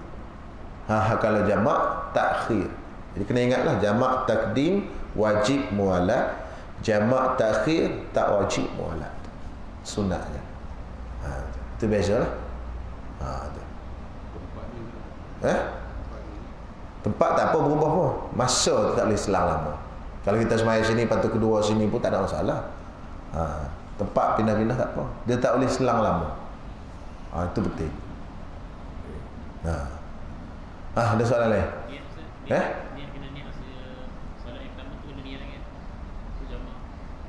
Jamak kena niat dalam semayang pertama. Dalam semayang pertama. Daripada takbir sampai salam tu dipanggil dalam semayang pertama. Tak niat dalam takbir pun tak apa. Tapi qasar kena niat dalam takbir. Kita dah belajar dah qasar. Kena niat saja aku semayang fardu zuhur 2 rakaat kan Allah Ta'ala, ataupun qasar kan Allah Ta'ala, ataupun nak gabung dua-dua. Saja aku semayang fardu zuhur 2 rakaat qasar, 2 rakaat lagi sebut qasar lagi pun tak apa, kerana Allah Ta'ala. Mesti dalam niat dan dalam takbiratul ihram niat qasar. Adapun jamak, kalau jamak takhir dalam sembahyang pertama. Apa makna dalam sembahyang pertama? Allahu Akbar sampai salam. Mungkin pada waktu takbir tak niat, tengah-tengah duduk sembahyang baru tengok nak jamak ni, tapi tak niat lagi. Niat dan nanti aku jamak takhir, aku jamak takdim kerana Allah Ta'ala. Ataupun hal lebih comel lagi, aku himpunkan asar ke dalam zuhur kerana Allah Ta'ala. Saja aku himpunkan asar, saja aku himpunkan semayang asar ke dalam waktu zuhur kerana Allah Ta'ala. Jadi ya, niat dalam semayang. Niat musafir tu dikira je Ustaz. Kalau tu nak musafir kan, adakah dalam hati ni nak niat saja musafir ataupun nak pergi Johor ni musafir lah. Dia nak pergi Johor tu, Johor tu dah kira musafir je. Tu syarat minggu lepas sebut. Kita dikira musafir bila melepasi kawasan. Kita nak pergi Johor tu memang musafir, tapi tak dikira lagi kita sebagai musafir yang boleh qasar. Jamak qasar. Walaupun dalam hati kita ni nak pergi musafir dah, kena keluar kawasan dulu. Jadi kawasan kita ditanda dengan 3. Kita sebut kuliah lepas. Pertama, ditanda dengan sempadan kota. Kalau negeri yang berkota, kena kota. Sekarang tak ada kota. Yang kedua, iaitu bangunan. Habis yang bangunan, kira musafir. Jadi kalau di sini payah lah, tak ada bangunan. Bangunan sambung. Dia kena bangunan setumpuk, keluar je kawasan Imran bangunan, musafir kita. Sini mana ada keluar. Itu payah. Yang ketiga, parit walaupun tak ada air. Khandak. Jadi negara ada parit, macam negara Madinah kan ada parit khandak dalam perang. Jadi lepas saja daripada khandak itu, itu kira musafir. Baru start kira musafir. Walaupun kita nak pergi ke Johor. Jadi sempadan kita tu dikira dengan kawasan tadi, 3 tadi. Oleh itu, kita di sini ni, kita di mana start kira? Kalau kita nak pergi ke sebelah utara, Kita kena cari bila jumpa satu kawasan yang terputus daripada bangunan.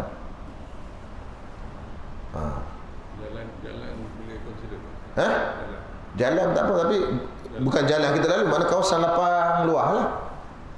Contoh macam kita kat sini, kita melepasi simpang 4 tu, simpang 4 tu sebelah kanan Islam Mutiara tu kan, kan jalan.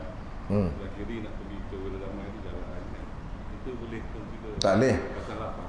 Tak boleh jalan, tak boleh kawasan lapang. Ni kira kawasan lapang yang putus daripada bangunan. Kira kawasan lapang kira panggil terputus. Bukan jalan. Bukan jalan. Walaupun jalan terputus kan. Pasal jalan tu tak terputus. Dia kena kawasan lapang yang dianggap putus daripada bangunan. Macam bawah high tension tu kira tu. Bawah high tension. Tension kan. Kawasan lapang bawah. Macam kita nak pergi KLIA tu ada satu tempat kawasan padang luar tu kan. Tu ya tu. Putus tu. Ada kawasan paya bakau tu kan. Kat KLIA sebelum sampai KLIA tu. Itu kira putus. Kalau jalan apa semua dia panggil bersambung lagi. Imran mana sambung bangunan. Jadi makna kita kalau sini, situ. Tengok cari kawasan putus. Kita sepanjang jalan kita bukan kira orang lain. Belah ni putus dah, tak boleh. Laluan kita. Laluan kita. Jadi sekarang ni kita laluan kita nak lalu tak ada kawasan putus. Kita tak boleh jamak. Laluan belah sana ada putus. Kita pilih untuk laluan belah sana. Boleh jamak pasal. Pandai-pandai kita. Gitu. Kalau laluan ni tak ada putus, tak boleh jamak. Sampai Kedah tak ada putus. Tak boleh jamak sampai Kedah. Tu. Kan sebut dah kuliah lepas tu. Mana dia? Kata Sungai Batu Kek tu boleh tak? Nombor 4 Nombor 4 nanti cerita pula. Macam mana? Sungai Batu Kek tu. Dekat Batu Kek tu ada sungai kan yang kita cross jambatan. Sungai pisah tu. Sungai Batu Kek. Sungai pisah. Khandak pagi. Kita Batu Kek boleh. Lepas Batu Kek. Sungai Genghis. Pisah tu. Belah sana tu dia kira bangunan lain dah. Kawasan lain dah. Khandak, dia masuk dalam khandak tu. Pagi. Dua mahalah ni kan? Masalah untuk jamak kosa tu ataupun kosa saja? Jamak kosa. Cuma jamak itu kosa tu pasti dua marhalah lah. Cuma jamak ada dalam beberapa kes boleh juga tak dua marhalah. Contoh hujan, jamak kerana sakit. Dia ada kelonggaran sikit kan. Tapi kosa memang dua marhalah. Itu je syarat. Ini perhabis jawab ambil ya. Jadi 3 sempadan kita dikira dengan 3 dalam mazhab Syafi'i. 3 tamu, ingat balik, ulang balik minggu lepas. Tamu dengan dinding kota, sur, kalau pada negeri yang berkota. Yang kedua parit, yang kedua imran, bangunan pada kawasan yang tak berkota. Jadi akhir kawasan lapang, akhir tak ada kosong pisah, itulah start jamak kosa. Yang ketiga khandak, parit. Parit walaupun tak ada air pun tak kisahlah. Yang penting ada parit. Walaupun parit tu digali pun tak apa.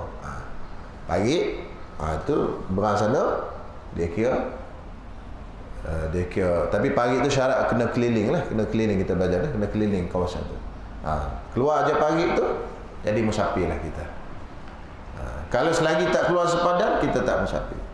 Kalau kita pergi negara yang berkota kan, sekarang tak ada negara berkota, adanya kalau nak tengok lagi adanya pergi ke Palestin. Tu je tinggal rasa. Masjid Al-Aqsa dalam kota Al-Aqsa. Banyak ni pintu Damaskus, memang ada kota. Kita pergi macam zaman dulu lah, zaman cerita perang dulu. Dan masih digunakan. Kalau macam di England tak ada dah. Di Buckingham tu kota juga, istana, tapi dah jadi istana dah, orang tak ada dalam tu. Dan masuk dalam ada peniaga, ada bazar. Macam kita kembali zaman tahun dulu-dulu. Okay? Jadi kita keluar je pintu kota pak, walaupun bersandar kat dinding kota bersandar kita boleh jamak qasar. Allah. Pasal luar kota dah. Luar sepadan. Dia tu sepadan.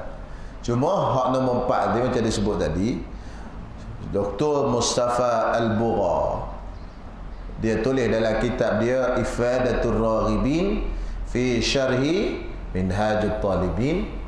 Dia kata sempadan idariyah. Idariyah ni pejabat, maknanya yang di sempadan yang digariskan oleh kerajaan boleh dikira sebagai sempadan. Maknanya mukim. Kalau kita di Malaysia ni sempadan mukim lah. Permukiman mukim ni keluar aja daripada kawasan peta mukim ni, ni keluar, kira bolehlah jamak qasar. Tapi hak ni pendapat peribadi, hak pendapat dia lah.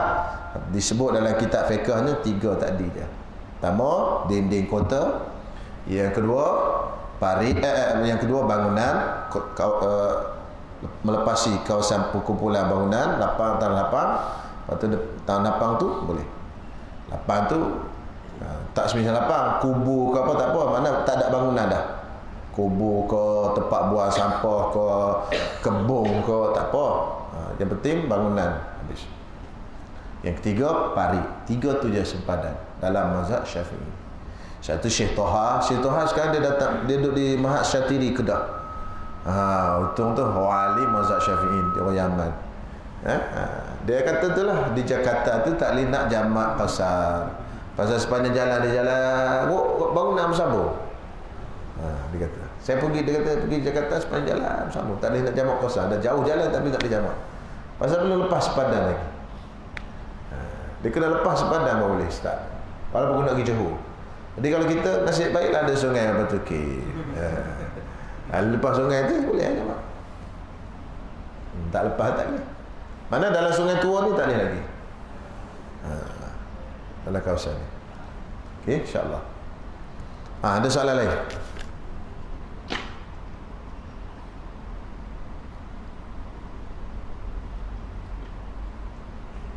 Ada? Tak ada? Kalau ke sama dia solat jamak tadi itu memang tak ada.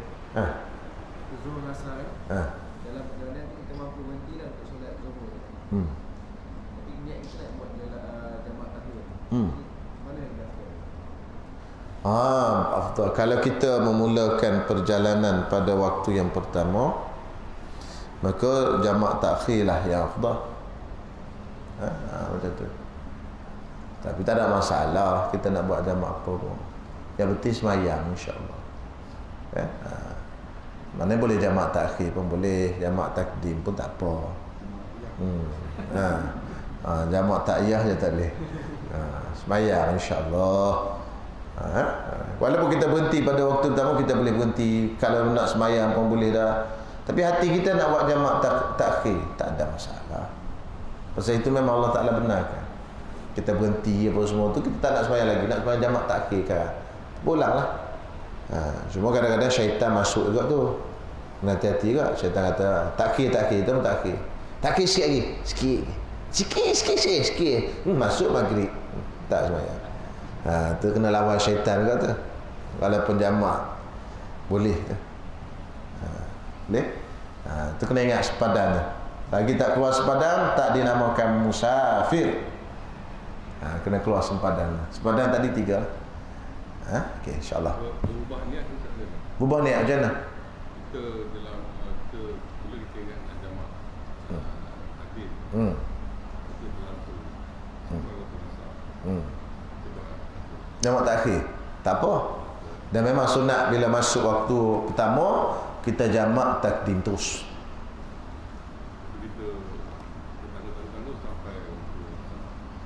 Gini. Tu tak boleh macam tu.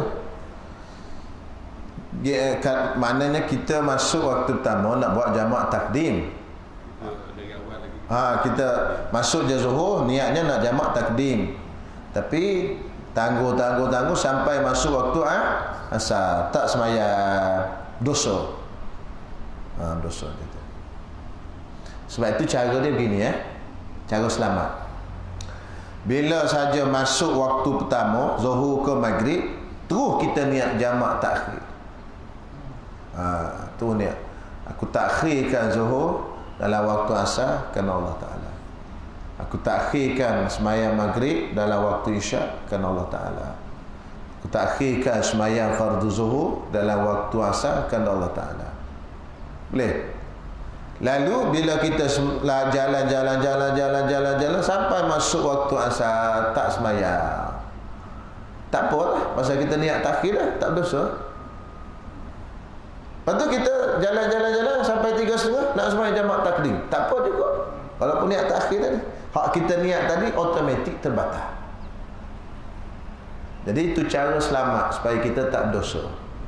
Tapi bila kita tak niat, kita jalan sampai masuk waktu asar, jalan sampai masuk isyak, tanpa kita niat tadi, dosa.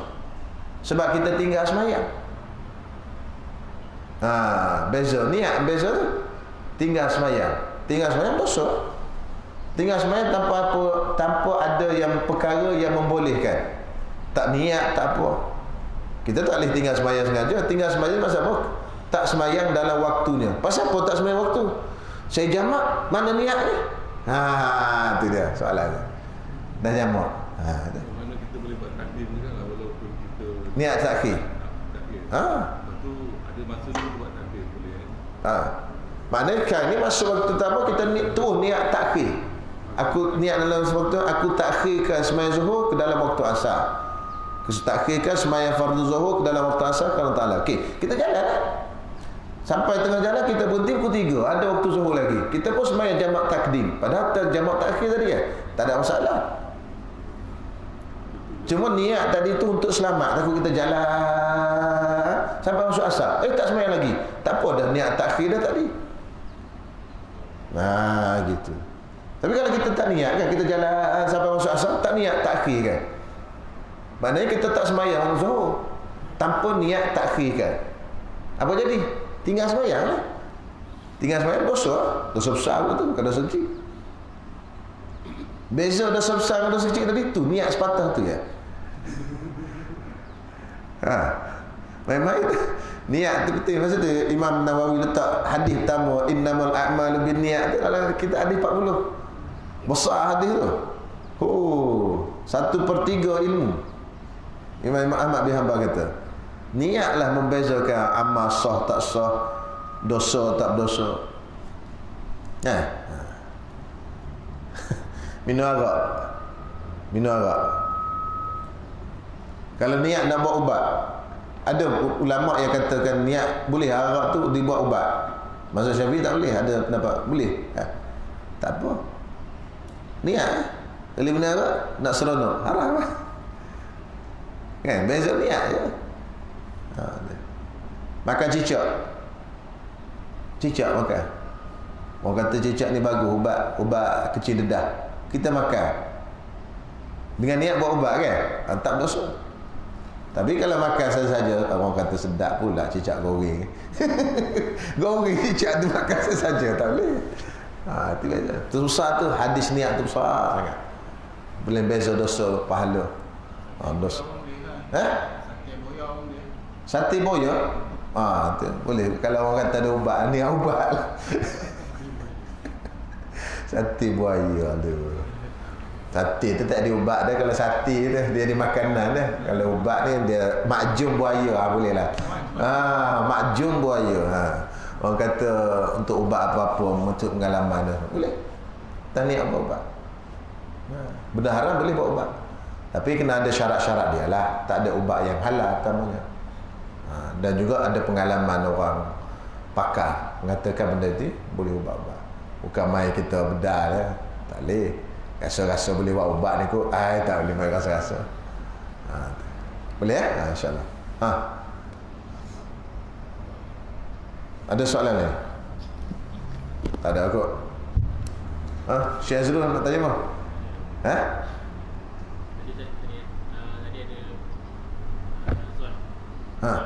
Dalam fiqah boleh pakai. Dalam tauhid tak boleh pakai. Zon dalam fiqah boleh, sangka berat. Semua banyak dalam fiqah ni kita pakai sangka. Bahasa berak pun sangka. Kau yakin? Kalau yakin kena tengok. Cek bau, rasa, warna. Ada cek bau, rasa, warna maksudnya tak? Cek bau. Bau bukan kat tangan. Kat benda. Pasal najis keluar kat mana? Kat situ lah kena cek. Nak cium macam mana? Rasa? Warna? Warna kena cek. Suluh cermin ke bawah. Ha? Rasa tak suci dengan lidah ni. Rasa tu maksudnya rasa lidah. Kan? Rasa kesat tu. Tak. Tu zon lah kau tu. Maksud tu yakin kena tengok warna, bau dan rasa. Tu yakin. Bau, rasa di lidah, bau di hidung, pecium, perasa di lidah, kemudian warna mata. 3. Tapi kita tak pakai punya yakin tu, kita pakai zon je. Kita rasa kasar tu zon lah, rasa kasar ni agaknya bersih ni. Ya tu. Boleh pakai dah. Itu mana dalam fiqh boleh pakai zon. Najis, kita zon sangka berat, tak ada ni, tak najis kot, tak ada tanda ni. Walaupun mungkin pada hakikatnya ada najis, tapi sangkaan berat kita tak ada najis. Boleh pakai dalam fiqh. Kan? Tak usahlah sampai melampau sangat. Nanti masa berak suluh cermin ke bawah. Ada bahan yang abang ni bawa masuk cermin nak beli air ni.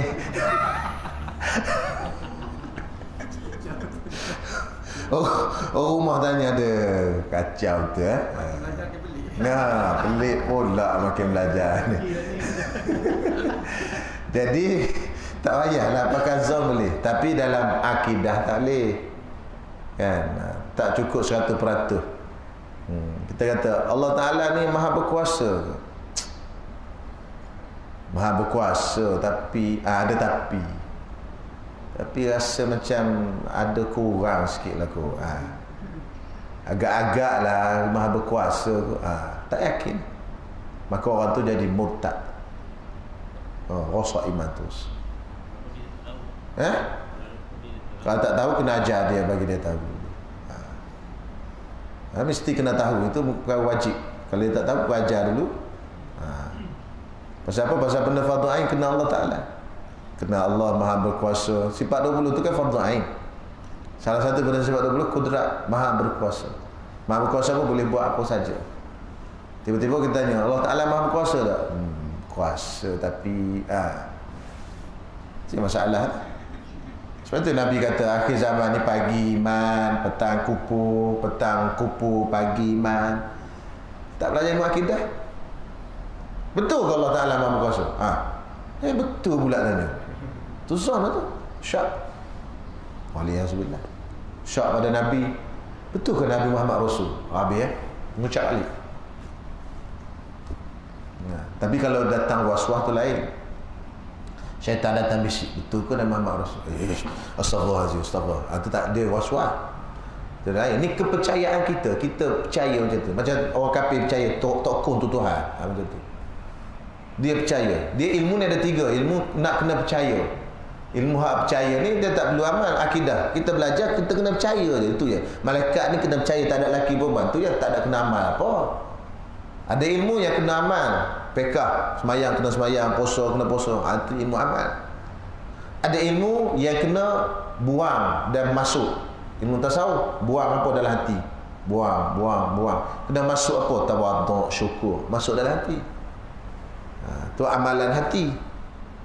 Amalan anggota. Lepas tu satu lagi ilmu kepercayaan. Sebab tu malaikat Jibril datang, dia tanya satu-satu. Mal iman, mal Islam, mal ihsan. Dia tak gabung sekali. Pasal dia rasa asing. Hak ni kena percaya, hak ni kena buat, hak ni kena amal dengan hati. Jadi biasa akidah tu percaya je. Percaya betul, insya-Allah. Percaya salah, sama macam tokoh orang kafir sama tokoh. Pasal apa? Dia percaya salah. Apa yang dia salah percaya? Dia percaya tokoh tu Tuhan. Kita percaya gitu kan? Tak, kita percaya siapa? Allah Tuhan. Itu selamat daripada api neraka kekal. Selamat tu. Semayang, puasa apa semua tu, nak masuk dalam syurga terus. Ni selamat dah kekal dalam neraka tu. Percaya kena Tuhan, kena Nabi Muhammad, selamat. Itu penting. Percaya tu penting. Hak kepercayaan tu. Pasal 13 tahun Nabi Muhammad berada di Mekah, dia ajar ilmu kepercayaan, biar betul percaya tu dulu. Amalan tak lagi. Semayang tu orang tahun ke-10. 10 tahun dari Nabi baru turun semayang. Belum tu semayang pun ada sikit-sikit 2 rakaat pagi, 2 rakaat petang nak cerita penting percaya. Wallahu a'lam. Bismillahirrahmanirrahim. Alhamdulillah. Salatu wassalamu ala Rasulillah wa ala alihi washabbihi ajma'in. Allahumma rabbana anfa'na bima 'allamtana, rabbana 'allimna ma yanfa'una, fakihna fakih ahlana wa qarabat lana fi dinina. Wassallallahu ala sayyidina Muhammad wa ala alihi washabbihi wasallam. Alhamdulillahirabbil alamin. Ada soalan kat live? Tak ada.